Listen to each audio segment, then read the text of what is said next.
Miracle on 34th Street is a 1947 Christmas film which begs the question, is a man named Kris Kringle actually Santa Claus? It won 3 Academy Awards, it's directed by George Seaton, and it stars the legendary Edmund Gwenn. We're going to talk about this and more on the Golden Hour Film Podcast.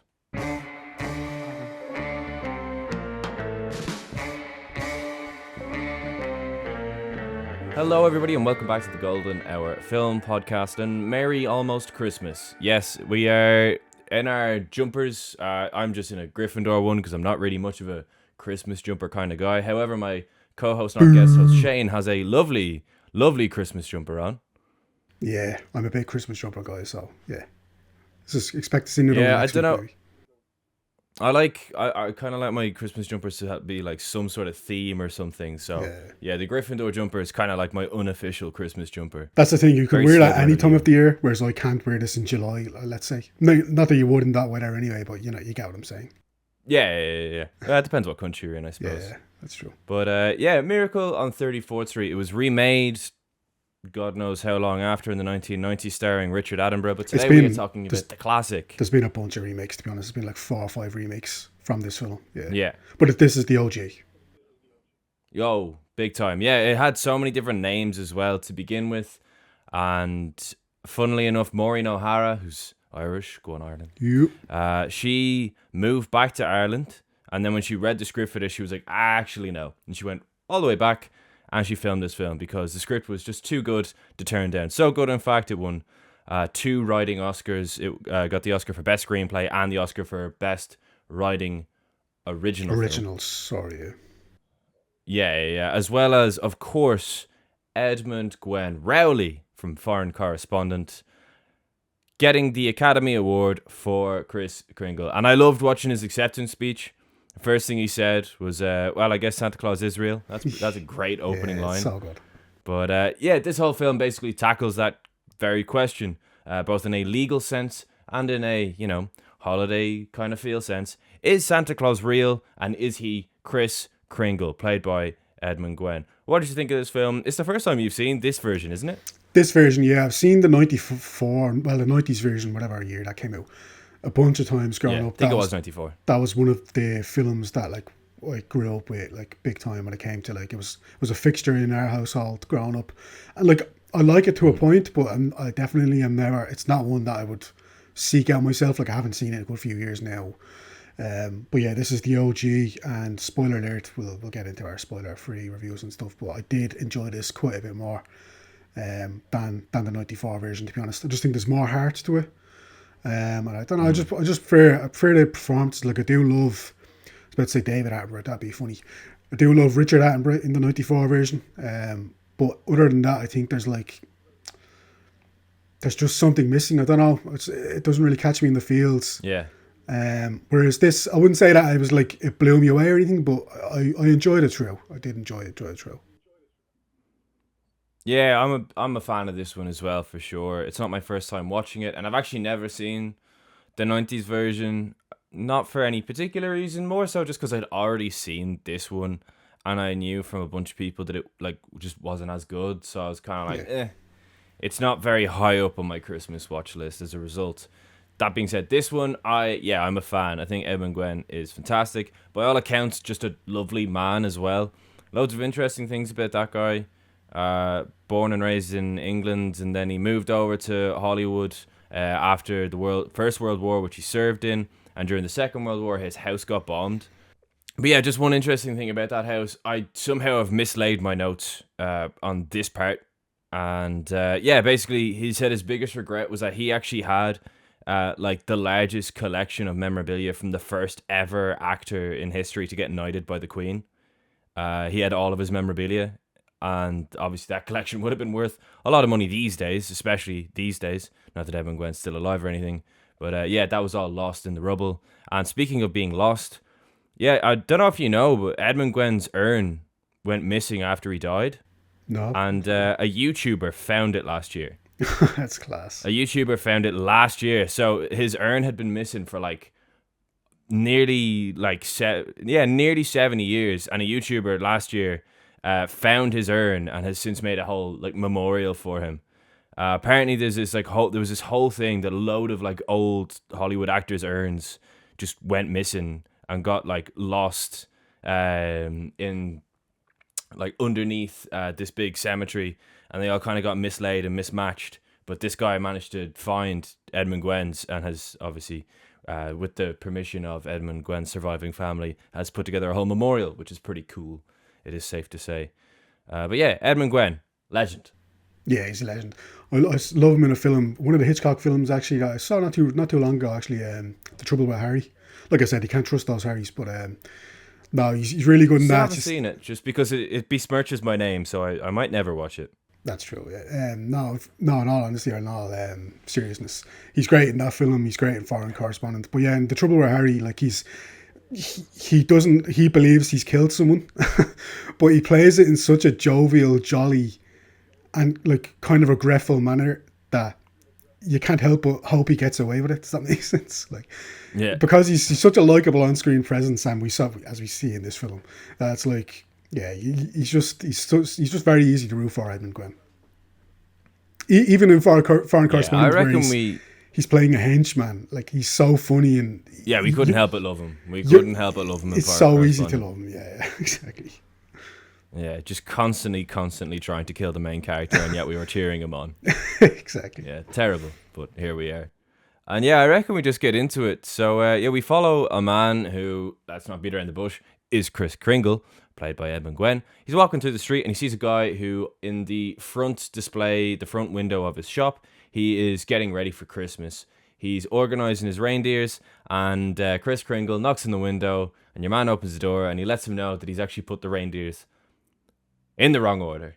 Straight away, it's like, who would know this, especially in the 40s? What man would know this other than Santa Claus himself? Anyway, he can tell the difference between them, and he says that he has them all wrong.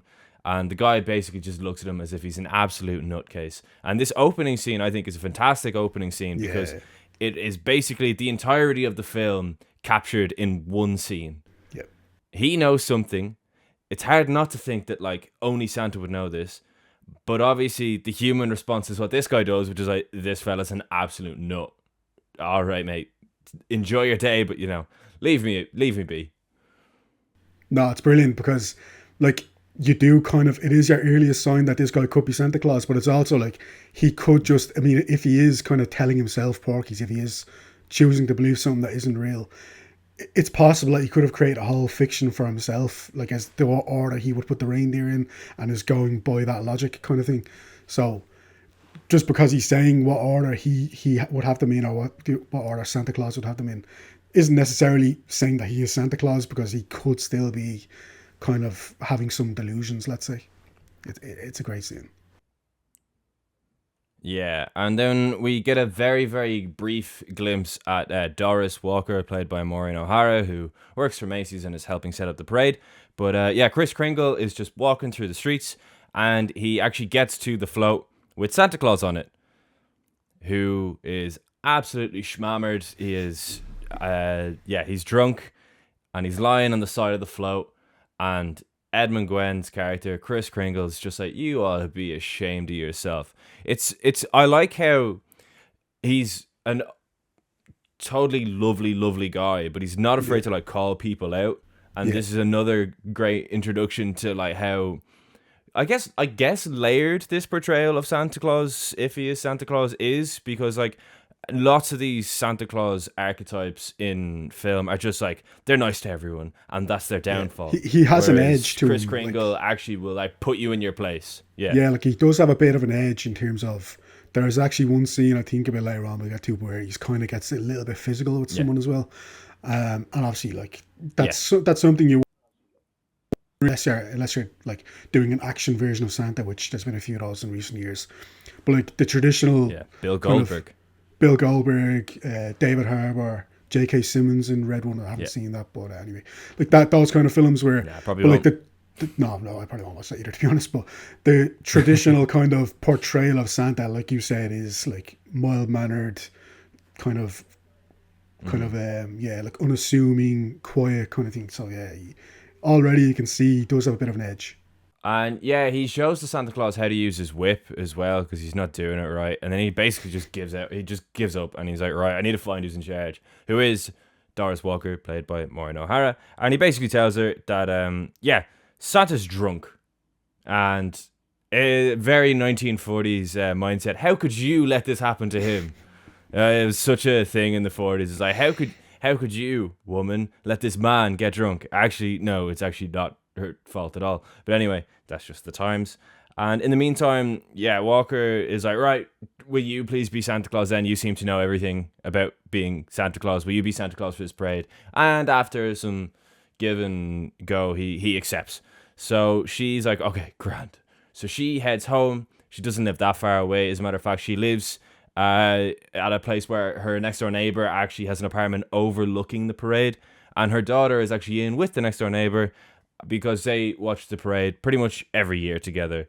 And I think it's safe to say that the child actor who plays Susan, Natalie Wood, I thought she was really good. Yeah, she's great. Yeah, she is really good. I agree. Yeah, no, I think she's really good as well. Like, Mara Wilson plays this version of the character in the remake, and she's great as well. But I do really like Natalie Wood's performance in this. Very easy to like, very easy to root for. Like, sometimes child performances, to be honest, can come across a little bit spoiled, or especially like at Christmas time where they just want presents. Irritating, but especially like in a Christmas film where it's like they're all about materialism and stuff. They just want the presents. This character isn't like that at all because she doesn't believe in Santa, and she's almost the opposite of your kind of, again, traditional depiction of a child at Christmas in these kinds of films. So I think it's a fun performance. And so the neighbor Fred Gailey, played by John Payne, is very accommodating to Doris's daughter Susan, or Susie as I'll probably just call her for the rest of the film because that's basically what everyone calls her. So through a little bit of exposition, we find out that Susie's father is no longer in the picture, and we also find out that Fred Gailey, the next door neighbor, is especially nice to Susie because he actually fancies Doris, her mother. But because Susie is actually quite an intelligent child in the film, she actually recognizes this and actually helps Fred try and get invited to Thanksgiving dinner. And it kind of all then, the plan goes to shit then whenever she asks, and Doris is like, oh no, I'm sure he has plans, and he's like, well actually I don't have plans, and Susie's like, oh see, he doesn't even have plans, he's so sad and lonely. And she's like, okay, fine. And then before the mom actually walks out, Susie goes, did I ask all right? So straight away Doris is like, oh right, okay, you two are actually in cahoots. You're actually manipulating my daughter into trying to get her to get me to date you. But you seem nice. So, he gets invited over for Thanksgiving dinner. Yeah, and then Kris Kringle, gets ready for work at the department store. He's been hired as the department store Santa Claus. It's very funny when you think about it. But he is unimpressed when his boss tells him to kind of just start shilling toys instead of like giving them exactly what they want. Just kind of give them what's on special or what the store has in stock and keep selling more of that. Say toys that they have too much stock of. They're like, okay, you need to push this on the kids instead of what they actually want, which, Kris doesn't take too kindly upon that. So then when he meets another boy, he promises that toy to this boy, the toy that he really wants. And the boy's mother is very unimpressed by this. She's about to tell him off, but then he's like, yeah, no, they have it at another department store. And she's like, that's weird. Like, you're sending me to another department store. Like, you never see that. That's actually, thanks very much. Like, because I would have thought you'd just give us what's in stock. So she's very happy about that. And Kris is very happy. So at the time being anyway, it seems that all is well with Kris Kringle and his new job. Yeah, and she actually then goes up to the manager, Julian, and she's like, I don't really know what stunt you're pulling here, sending people to the department stores that actually have the toys that the kids want in stock. But it's the darn nicest thing I've ever heard in my life, and you guys ought to be proud of yourselves. And he just cannot get his head around it. Julian is like flabbergasted. And he goes over and he almost can't believe it. And again, we just get another kid and Kris Kringle again just like, oh, we don't have that, but I can tell you what store does have it in stock.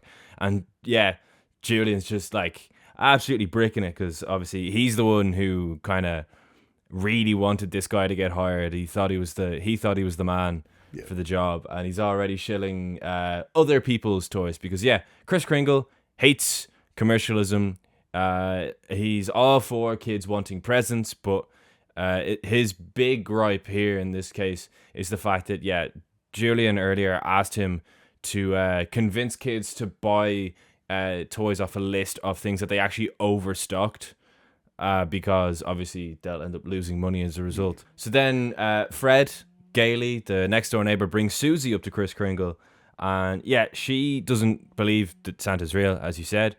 So he gets her to pull his beard, and she does, and it's real. It's actually his beard.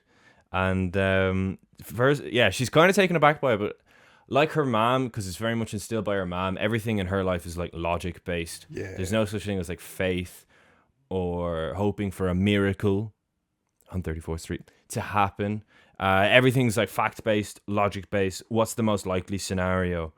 And then when Doris, that is her mother, sees that Fred has actually brought her to see Santa Claus, she gets pissed and calls the two of them in kind of backstage because she just can't get over the fact that Fred would bring her to Santa Claus, because it's not fair on her to lie to her and to tell her that Santa Claus is real, because she's intelligent enough to know when she is and isn't being lied to. However, Susie actually just slips off and goes back out on stage, and she witnesses the first of many wholesome... Actually, the first wholesome interaction with Kris Kringle was with Alfred, who was sweeping the locker room. But the second most wholesome interaction with Kris Kringle and a young person. This Dutch orphan doesn't speak a word of English, and her foster, or guardian, should I say, has basically said to Kris Kringle, listen, she has a pretty bleak life. She's a pretty bleak childhood, but she just wants Santa Claus, basically. And Kris Kringle, without batting an eyelid, starts speaking to her perfectly in whichever Dutch language she speaks. They all say, oh my god, he speaks Dutch. Dutch isn't a language. Anyway, so he speaks whatever language she speaks from whatever region of the Netherlands she is from. And everybody, including and especially Susie, are in awe of this. That, like, without a moment's hesitation, he knew exactly what to say to her. And he totally makes her day. And then the two sing a song together, which is like a real famous Christmas song in the Netherlands. Very, very wholesome. Very wholesome, yeah. At this point, Susan is actually starting to believe that Kris is Santa. So she goes up to her mom and she tells her really excitedly, I think it really is actually Santa Claus. And Doris isn't, she's not happy about this at all. So when she gets Kris alone, she's like, listen, you're going to just need to tell her the truth. Like, you're going to need to let her down gently, but tell her you're not actually Santa Claus. And he's like, what do you mean? Like, I am Santa Claus. So they find his employment card that he's filled out, his employment papers. The best joke in the whole film. It's brilliant. So his date of birth is listed as old as my tongue and a little bit older than my teeth. And then his place is listed as the North Pole, and his next of kin is all the reindeer names. It's just brilliant. Fantastic. It's a classic deadpan joke. Doris tells Kris, Doris is, she doesn't want it, but she's like, okay, this guy is clearly crazy. We're gonna have to like let him down gently and just get a new guy in, because this is going on far enough. So she says to Kris, look, we're gonna need to make a change here. But we're gonna need to kind of let you go. But Mr. May, who's her boss, he asks to see her, and when she goes in, Macy. Mr. Macy, Mr. May, can't even read my handwriting. Mr. Macy asks to see Doris, and when she goes, he's like, I don't know who approved this whole plan about sending on to other stores, but we're getting amazing publicity from this. We're getting all this goodwill, all this good, people praising our goodwill gestures. I want you to keep doing it. Whoever was, keep the person on, whoever did it. You're all getting bonuses as well. So, turns out it's not such a bad thing after all. So she tells Julian after the meeting that she actually sacked Kringle, and Julian's like, no, you're going to have to undo that, because we're about to make a lot of money off this guy. So she agrees again after some discussion. She's like, fine, okay, I'll take him back. And after I sent him to the staff psychiatrist, who, yeah, he's pretty much the antagonist of the film, but we'll get to him when we get to him. He's a dick. She tells Kringle that he still has his job, and he's absolutely delighted. And she and he says to her that as a result of this, he is going to make sure, from now until Christmas, he's going to basically use her and her daughter as his experiment. If he can get them to believe in Christmas spirit and that Santa Claus is real, then he really has got it. And then he himself can believe that he is worthy of calling himself Santa Claus because, you know, of the legend that is Santa Claus. He would really be living up to it if two people who, like, unequivocally deny the existence of Santa Claus by Christmas can admit that, yeah, okay, no, he is real. Yeah, because he thinks that he can feel the Christmas spirit kind of leaving people. And he, again, as we said earlier, he thinks that the holiday season is becoming much more commercialized and just more about profits and things like this. So he's like, right, if I can get two people who don't believe in Santa and don't buy into all this stuff to actually believe, then maybe there's hope for Christmas after all. Yeah, so she tells him one last thing. You have a mental examination with Mr. Sawyer. I'm not going to call him Doctor. Mr. Sawyer. And he kind of laughs it off, and he says a lot of answers because he's been put through these tests so many times, obviously. Because, I love that joke as well. He says to people that he is Santa Claus.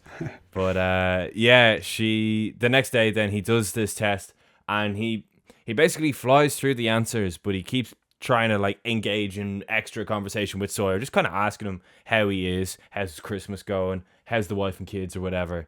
And Sawyer is having none of it. And after the examination, he goes straight in to Julian, to Doris, and to Dr. Pierce, who works in the old people's home. And he basically tells them, yeah, okay, sure, he answered all the questions right, but I still think he's an insane person and needs to be put in an asylum. And they're all kind of like, what? But you said he answered all the questions right. And he's like, there's something evil about this man. Evil, I tell you. He says that he lacks concentration, which, like, it's a big jump from someone lacking concentration to, like, going to a mental kind of facility, let's say. Dr. Pierce is vehemently against this, sticks up for Kris Kringle, who he actually knows a bit. They do a bit of a pre-existing relationship. Since, according to Dr. Pierce, his delusion is harmless, his so-called delusion is harmless. So Pierce recommends that another employee lets Kris stay with them. And Shellhammer says, Julian says, okay, fair enough, I'll go ask my wife, maybe I'll give her a few shandies and maybe she'll maybe I can get her on board. Yeah, a few martinis, I think. Martinis. So yeah, Kris goes to play with Susan and Doris. She goes to play with Susan at Doris's house. Kris says the imagination is a great place all by itself. It just takes practice. So he goes through this, like, exercise with Susan, showing her what can be the kind of the great thing about the imagination and stuff like this. And then we cut to Fred, who's in the kitchen with Doris, kind of cooking a meal, and he says to her, listen, like, he can stay with me, I'll let him stay with me because frankly I have a big place anyway, so, like, he can, I wouldn't mind having a house guest kind of thing. So Doris is kind of reluctant, but again she's like, okay, whatever, fair enough, like he needs to stay with someone because my bosses won't be happy otherwise. Then we cut to Julian in a funny scene again, where he's trying to call. Good as well. Yeah, he's trying to call Doris, and he's like, "Okay, I finally got all the drink into her," and she's finally agreed. and then Kris is like, "Actually, thanks very much, but I'm gonna stay with my friend Fred." And Shellhammer, Julian's face just drops. Fred offered him a place. Fred offered him a place without consulting anyone. Whilst in the background, Julian is basically getting his wife absolutely locked. Shit-faced. And even when she picks up the phone, she's so funny. She does the Mrs. Doubtfire hello, which is very funny. And he asks Susie then later on what she wants for Christmas, and she won't really tell him because she doesn't believe he's Santa Claus. But then eventually she relents and she's like, fine, I'll tell you. I want a real life cottage. Damn, this girl doesn't mess about. And she basically wants to have a really big garden with a tree that she can swing from. And Kringle's like, right. And she's That's like, got to be if hard you to can get achieve. me what I want for Christmas, I'll believe you're Santa Claus. And he's just like, I'll see what I can do. But yeah, now again, it's just a very clever way of making the audience be like, maybe he's not Santa, because like only a miracle on 34th Street would end up with this girl having a full-blown cottage with a big garden and a tree that she can put a swing in. But yeah, he says he'll do his best. And then Kringle goes back over to his new apartment where he shares a room with Fred Gailey, and he basically puts his plan into motion. So, and it's a long-term plan, so we'll get back to it. But basically, he says to Fred, in the meantime, I really think you should pursue things with Doris, because I think she quite likes you. And Gailey says, well, he wishes to move house. That's his main priority. And yeah, straight away, you can kind of see the light bulb above Kringle's head go, right, okay, I know what I must do. Yeah, and cut to the Gimbal CEO. So Gimbals are like the competitors of Macy's. But we cut to like a board meeting that he's having with a bunch of his staff, and he's annoyed because it turns out that Macy's are getting all this great publicity for kind of engaging in the Christmas spirit, sending business towards Gimbals, which is obviously a complete no-no when it comes to the business world. But he's like, this is actually ruining our brand. It makes us look like we're kind of selfish and like not in the Christmas spirit. So we need to start looking like a benevolent brand as well. We need to start doing the same thing and sending people towards Macy's. So Yeah. after this, then we'll start getting more money. It's all about, they all want more money, and they think that basically goodwill is going to get them more money because people are going to be more willing to shop at their stores, obviously. Yeah. So Long they term. start They think in long term here. So in multiple states, they start to enact this business plan. And then obviously Macy's have been doing it for a while. So you have this situation where they just keep pushing customers back and forth with each other. It's funny stuff. Kris Kringle gets a big bonus then from Macy because it turns out that people think that being generous is great for the brands and it's going to send more business towards them. So in return, they're like, okay, we'll give you a little bit of something here, pal. We'll give you a little bit of that's for kind of being your idea, even though it's not an idea. It's just his kind of ideology, if you want to say. Yeah, so then later that night, Kringle tries his best to sing Susie to sleep, but she's having none of it. She doesn't really like being sung to sleep because it's not really something she's used to. She's just fixated on her bubblegum. So he's like, all right, fine, give me a piece too. So he takes a piece and he blows it up into a big bubble and it bursts and it gets all stuck in his beard. It's just another little bit of comedy for the kids, that one, I think. A little bit of slapstick. And we cut to him then trying to pick it all out of his beard in the mirror. And then the following morning on his lunch break with Alfred, the kid who was sweeping the locker room earlier on in the film, he kind of asks him how he is, and Alfred's not doing great because he actually recently saw Sawyer. As a matter of fact, he sees him every week, and Sawyer basically fills him with all these false pretenses about himself, that he has a guilt complex and that he's actually doing an incredibly selfish thing by volunteering as Santa Claus and giving out presents to kids, because this is something that Alfred also does, because he's trying to get forgiveness in life for something he did as a kid. But Kringle basically picks apart this thing, and Alfred's only young, so he's easily manipulated by this man Sawyer, and he's basically like, okay, well, like, what did you do? And Alfred's like, I don't know. It could have been something I was a baby, or even in a past life or whatever. And Kringle's like, all right, that's actually a load of fucking bollocks, mate, and you do whatever you want. And he goes straight to Sawyer's office, and he calls him out, and straight away he's like, are you even a qualified psychiatrist? He's not. And he's like, you are literally only here, you're employed here because you do the intelligence tests to see if people are intelligent enough to work here. You cannot psychoanalyze anyone. You do not have the jurisdiction. You don't have the qualification. You are basically playing God with people's feelings. And Sawyer, in so many words, calls him a nut job. So, yeah, Kris Kringle bonks him on the head with his cane. Not a lot of force in it, it's safe to say, but he makes a meal of it and kind of falls back into his chair, and Kringle leaves. And as as Sawyer sits there, he sees in the corner of his eye that there's actually people coming over towards his office through the window. So then all of a sudden he starts acting as if he's just been like shot in the head by a sniper, and he like flops all over the office. And they come in and they ask him how he is, and he said basically Doris's worst nightmare and the reason that she resented hiring Kringle in the first place. The man just snapped. He's an absolute nut job. Of course he's a nut job. He thinks he's Santa Claus, for fuck's sake. Of course this man is a psychopath, and of course he's gonna break one day. And I'm a victim. Please, someone has to get that man. Arrest that man. Arrest that man. And yeah, now literally from here on out, now it's a totally different film. Yeah, very, very different. Doris is, she's upset because she has actually grown very fond of Kris. So Julian and Sawyer then put the plan in motion anyway. So they kind of manipulate Fred, and they bit shady. They manage to like escort him into a car without him even knowing, and then they basically bring him to this private medical clinic, Bellevue. At which point Fred gets a call on the phone from one of the doctors there, and the doctor says that, look, I'm going to recommend committing Kris Kringle because we think that he needs professional help.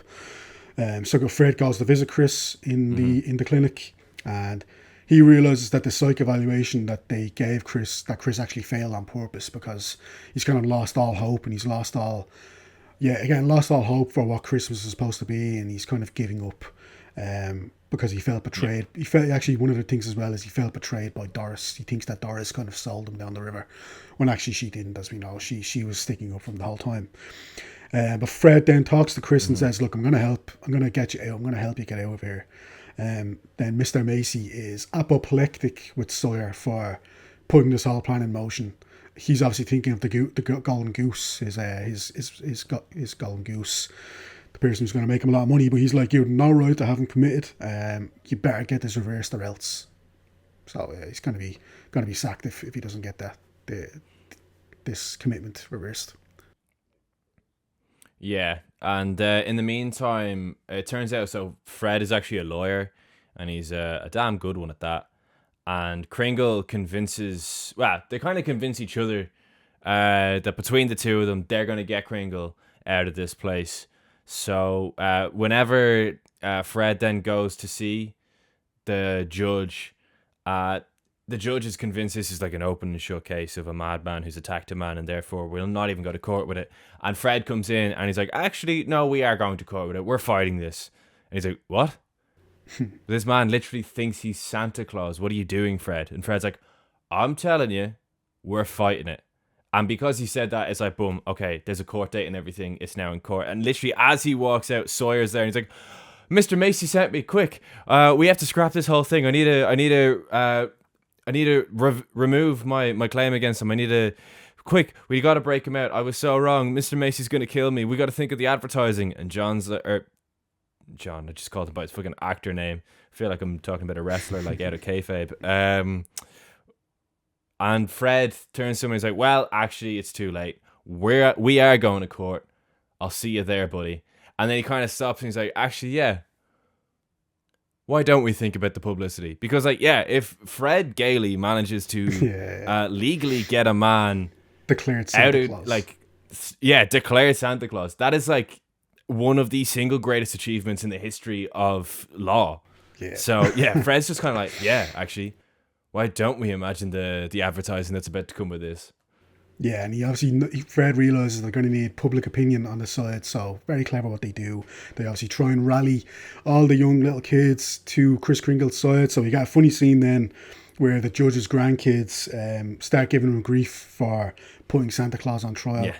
And the judge, he's not too happy about his grandkids, obviously, but he's starting to kind of realize that this is actually more serious than he thought. So in the courtroom, a big crowd gathers, and Kris is called to the stand. He's the first person called to the stand. So he says, my name is Kris Kringle, and I am Santa Claus. And again, like, there's a whole commotion. Yeah. But Frank is like, okay, I intend to prove that Kris Kringle is Santa Claus. And again, a whole commotion in the courtroom, because it's like, there could be two crazy people in this courtroom for all we know at this stage. Yeah, and the judge, Henry, it's very funny, actually. He obviously is trying to keep law and order in this courtroom. It's basically like a legal drama now for the rest of the film, by the way. But the prosecution says to Kris Kringle, where do you live? And he goes, well, that's what this court will decide. And everybody just bursts out laughing. Yeah, that's So yeah, basically the whole literally the whole courtroom, it's almost like a stage show. Literally, like they're trying to, you can tell with Fred Gailey and Kris Kringle that they're trying to get people's emotions up, especially the kids. And in the meantime, this other guy, Charlie, who's a new character, is basically advising Henry, the judge, to just not go through with this, because he's like, this is like actually career suicide. This is a lose-lose situation. Either you're the man who declares someone Santa Claus, or you're the man who puts Santa Claus in prison. This is such a lose-lose for you. Why would you take this case? But Henry starts to realize that himself, as he said, whenever his own grandkids stop speaking to him. And Gailey returns back to Doris and tells her that he actually quit his firm because they all called him a madman for taking the case. So he just quit. And she's like, what are you doing? Like, you've lost all logic and reason. And it's a great scene between the two, where we see the two ideals just clash right in front of us.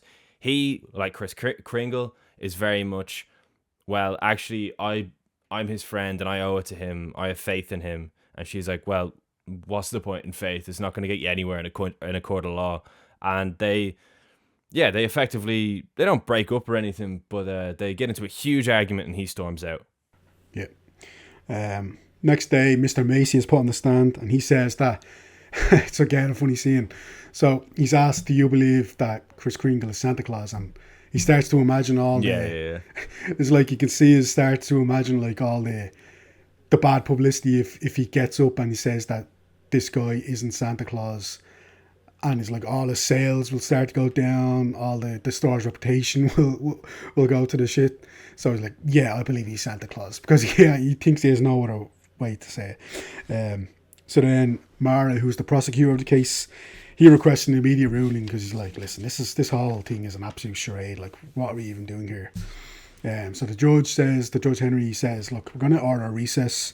They go back to his chambers and he starts to consider his options. So, again, as Harry said, like, he's starting to weigh up all the options about if he goes one way, the kids are going to hate him. If he goes the other way, he'll be considered a laughing stock because he said that someone is Santa Claus. So we go back in court and the judge says, all right, I'm going to keep an open mind, basically sitting on the fence. He just doesn't want to go one way or the other. He just wants this case to he doesn't want to be he doesn't actually want this to end. No. He doesn't want this to end, because either way he is the bad guy. He's still trying to figure out a way of coming out of this not the bad guy. Yeah, exactly. So he just keeps pushing the trial out, basically. So they call Thomas Mara Jr., who's the prosecutor's son. He's called to the stand. This is where it starts to get really crazy. So this little kid gets brought to the stand, and he says, I believe in Santa Claus. And he's like, okay, can you point out Santa Claus in this courtroom? And he points to Kris Kringle. So Fred has orchestrated this whole situation where even the prosecutor's own son identifies Kris Kringle as Santa Claus. Very funny scene. And he says, why do you believe that he's Santa Claus? And the kid goes, because my daddy told me so. And he goes, my daddy wouldn't tell me a lie. So it's such a funny scene, because Mara just is left with egg on his face because his own son has identified Kris Kringle as Santa, and he's basically the reason why. Yeah, and even beforehand, Thomas Mara Sr., the prosecutor, he actually says, like, I actually don't even want to prosecute this man. He just seems like a genuinely nice guy, but, like, it's my job. Yeah. So he's not even a villain either. And, after the Thomas Mara Jr. Debacle, they basically, Charlie goes up to him and he's like, you're going to be a villain if you prosecute this man. And he's like, but I can't under oath say that I think this man is Santa Claus. Like, there's now actually like an internal thing for Judge Henry, because at the end of the day, he's under oath, although that didn't stop Mr. Macy. And Charlie's response is, well, listen, this is just before the Thomas Mara Jr. thing as well. He's like, well, actually, if you do sentence Santa Claus to prison, you can just count on 2 votes. Mine and the district attorney who put you in here in the first place. And he's like, well, actually, the district attorney's a Republican. So that was pretty funny. So yeah, after the Thomas Marr Jr. thing, the judge concedes, and as does Thomas Marr Sr., that if they can prove in any sort of legally binding government official way that man, Kris Kringle, is actually Santa Claus, that they will concede that he is actually Santa Claus, and that's how we'll do it. If you can legally prove in a court of law any sort of evidence that this man actually is Santa Claus, then we'll throw the case out. We'll set him free. So Gailey asks for an adjournment until tomorrow, which is granted. And at home, Susie tells her mother that she actually does think Kris Kringle is Santa Claus, and finally Doris does agree. She says, yeah, he's just like a really nice, jolly man, and yeah, it's wholesome. And Walker Susie says to her mom that she's going to write Kris Kringle a letter, basically to say that she believes he is Santa Claus and that she hopes that he's doing okay. And she says at the bottom that I believe you're Santa Claus. And at the bottom underneath it then, Doris actually writes, and so do I. Or I believe too. And they send the letter on to Kris Kringle, who, when he opens it, that kind of gives him the last bit of push, the last bit of courage that he needs to really get through this case. But in the meantime, in the postage thing, post office. A fella just looks at another letter for Santa Claus, but it's addressed to the courtroom or the courthouse, and he's like, "What is this? This is a first. I've never seen a Santa Claus letter be written to Santa Claus who's like actually in the county jail." And the other guy's like, "Oh, have you not been following the news?" He's like, "No." And then the guy's like, "Well, do you know what? Let's just send it to the county jail." And then he was like, "Hang on, actually, I have a thought. How much space are all of these Santa letters taking up in this fucking post office, man?" And he's like, "Yeah, I know a lot." And he's like, "Yeah, I have an idea." So, yeah, I think you all know where this is going. Yeah, 50,000 letters, it turns out, have been written from kids to Kris Kringle, showing them support and saying that they believe he's Santa Claus. So, again, pretty great way to finish off the film. In court, Mara tells everyone that since this is Christmas Eve and the defence hasn't provided any conclusive evidence whatsoever that Kris Kringle is the one and only Santa Claus, he basically wants the judge to sign the commitment papers and commit Kris Kringle to this institution. And then Fred is kind of thinking, he's wondering, is the game up? Is like, what do I have here? But then he starts quoting figures from the US Postal Service, and Mara's like, what the hell is this guy doing? We can all quote figures. But he's like, okay, come on in. And thousands and thousands of letters from kids to Santa Claus have been delivered directly to Kris Kringle, obviously from the Postal Service. And then there's a whole another commotion in the court, hardly the first time. So Fred's like, look, all these kids have written letters to Santa Claus and they've been delivered to Kris Kringle. No one told them to do that. They wrote to Santa Claus and this is where it came. So the judge thinks it over and it's Christmas Eve and he's like, oh, look, I'm not getting anywhere with this case. I can't win either way. So he dismisses the case since the federal post office considers Kris to be Santa. And that's good enough for him. He's just going to sit on the fence the whole way. So Kris Kringle goes up to the judge. He's like, thank you, judge. And yeah, it's a nice little moment between the two of them then. Yeah, and Kringle then actually invites Doris to his for Christmas Day. And yeah, the following morning, again, it's quite wholesome because whenever people start arriving to this kind of Christmas party, there's actually two Santa Clauses because also Alfred, the guy from earlier, the kid who dresses up as Santa, was also dressed up as Santa Claus. And Mr. Macy comes in and straight away makes a beeline for Alfred and shakes his hand and introduces himself. And Alfred can't get over it, which kind of made his Christmas.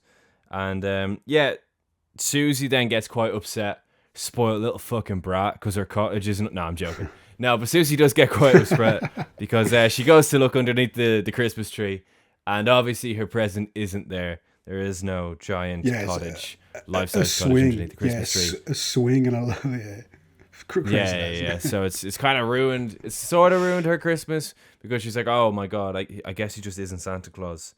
That's so sad. And Yeah, Kringle actually then at this party gives Gailey and Doris an address because they've decided that they're going to move house together. And he gives them an address of a place where he kind of has an idea as to where might be a good place to look. And so, an unknown amount of time later, the three of them, Susie, Doris, and Fred, are all driving to this location. And yeah, then the miracle on 34th Street happens because they pass a house and Susie makes them stop the car.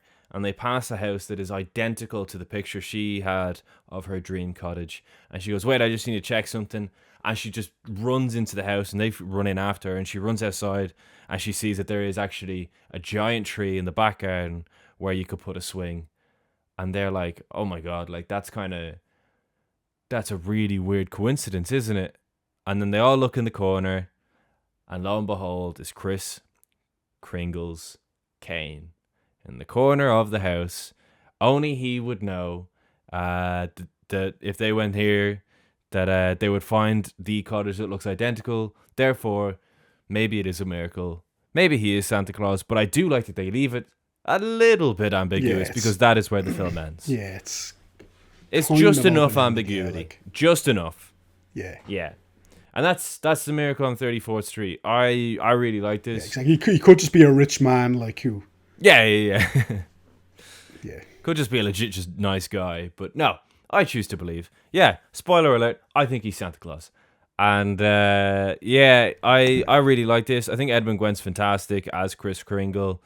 Yeah, as I said, he won the Academy Award, which I think, like, yeah, say he is Santa Claus, is like a feat that I don't think will ever be achieved again. Winning an Academy Award for playing Santa Claus, I just don't think that's ever going to happen again.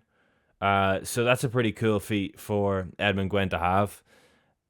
I think we're like, as a society, we're probably a little bit too cynical for someone to kind of get an award like that these days. Yeah, like it's almost not considered highbrow enough, if that makes sense, to win. Yeah, but I just think it's an amazing achievement for the man who deserves it.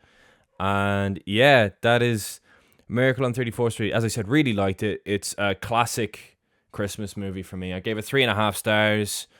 And yeah, that could honestly go up, to be honest. The first time I watched it, I was like absolutely knackered and I wasn't really that into it. I thought it was a little boring. But no, this most recent time that I watched it, I enjoyed it much more. And yeah, Miracle on 34th Street is certainly one of the better classic Christmas movies I've seen so far. How about you? Yeah, I really enjoyed it too. Definitely better than the 90s version, like I said. Love Edmund Gwenn in the role. I think there's a good good humor sprinkled throughout, especially in the kind of courtroom scenes where when you bring the kid in and whatever and stuff like that. Yeah, I gave it 3.5 stars too. Did enjoy it. I wouldn't go as far as to say I think it's like an all-time Christmas classic, but like for kind of this period, this time period, definitely one of the better Christmas films that I've seen. So yeah, I did enjoy it. It's a fun Christmas film. And yeah, that is the first of our Christmas seasons, whatever you want to call it, episodes. Miracle on 34th Street. I'd say, well, we just announced the next 2 episodes so that people kind of have time to watch them. Yeah. So next week is White Christmas, directed by the legendary Michael Curtiz, depending on who you are. And after that, we are doing my movie, the one that I'm in, literally. It's a Wonderful Life. And yeah, that'll be an episode for the ages, I'm sure. But yeah, we have another film that we're covering in December, but we might leave that one as a bit of a surprise for now. Because obviously it's after Christmas. It's Christmas adjacent. We might just leave that one as a surprise. But in the meantime, yeah, next week is White Christmas, and the following week is going to be It's a Wonderful Life. Shane, I cannot wait to talk about It's a Wonderful Life with you. But in the meantime, we do have White Christmas next week. But also, if you've been following the podcast for a while, we've been counting down the days to talk about It's a Wonderful Life on this podcast, I feel. I'm not saying anything. We'll see how the episode goes. Because I've only seen it once and whatever. We'll get onto it, but yeah, I don't know. We'll get onto it.